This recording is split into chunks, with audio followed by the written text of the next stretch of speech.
Hello, this is Meir Blaustein from the Woodstock Film Festival. I'm here at Sundance with Davis Guggenheim, who's here for the third time, if I'm not mistaken, in Sundance with his film Waiting for Superman. Davis, how are you? I'm very good. It's been a very exciting week. I bet. Tell me, an inconvenient truth, it might get loud, and now Waiting for Superman. How do you jump from environment to music to education? I'd like to say that I have a great big design about where my career is going, but it doesn't work that way. You sort of follow where your passions are. Right. And for this film, I couldn't get past this feeling of driving my kids past 3 public schools on the way to a private school. The fact that I don't feel guilty that I send my kids to a private school. I want the best for them. Right. But the fact that my kids get something that other people don't haunts me. And the fact that it's been 10 years since my last film about public education, and nothing has changed, made me really feel like this is an important story to tell.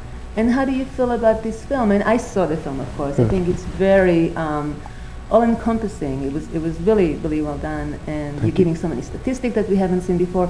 How do you think that film will be able to carry over outside from the screens? Do you think it will have an impact on the education system? Well, if I didn't think it would have impact, I wouldn't have made it. I mean, I think it's a very, we're very ambitious.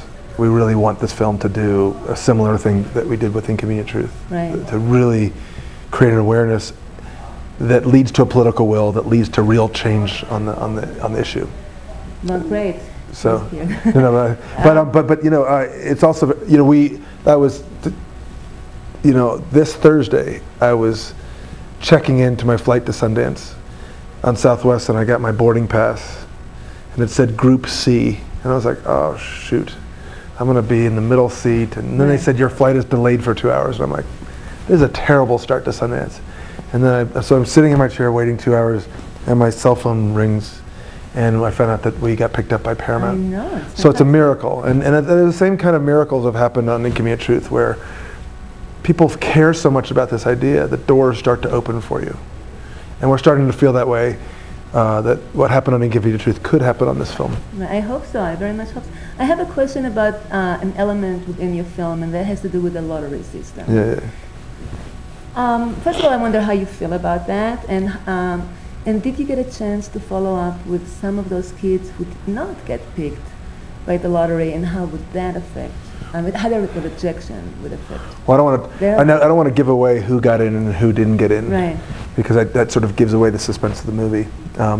But it's interesting. The lottery was such a wonderful, not a wonderful, but it's a storytelling device and a conceit that shows us that we found a way to do something very fair to solve a very unfair problem.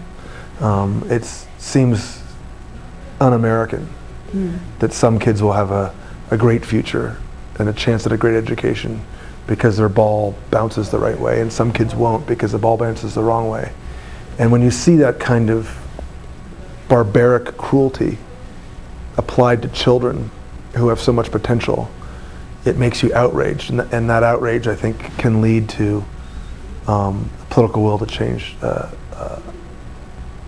our schools. I hope so. Well, I wish you luck. Oh, okay, we're done? Okay. I know the film is going to be out in theaters very soon. Great. And hopefully there'll be a lot of elements out there that will be very proactive and change our world. Well, thank you for doing this. It's nice to meet you. Take it easy. Take care, Okay. Thanks a lot.